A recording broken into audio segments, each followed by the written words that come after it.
Bom pessoal, hoje a lavadora Electrolux Silent Control 16 kg, modelo LAC 16, vai lavar uma carga de um edredom e uma manta de bebê.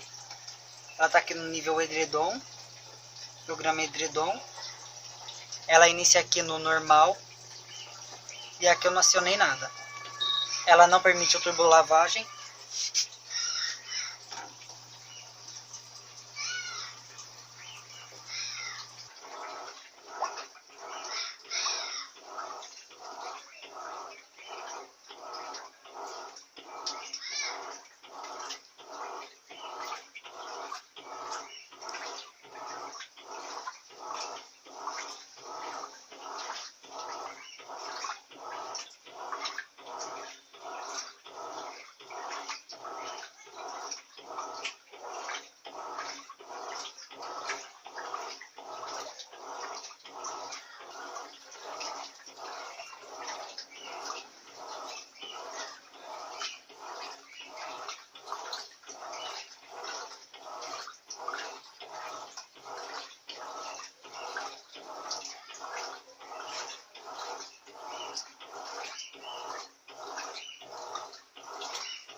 Bom, agora vai acionar o ciclo silencioso. Aí ela vai mudar de estação.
agora eu vou voltar lá com o que eu retirei o ciclo silencioso.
Então pessoal, foi isso. Se você gostou, deixe seu like e até o próximo vídeo. Talvez eu farei um vídeo dela enxaguando, só que eu não sei quando. Que eu agora vou lá. Eu não vou ficar perto dela.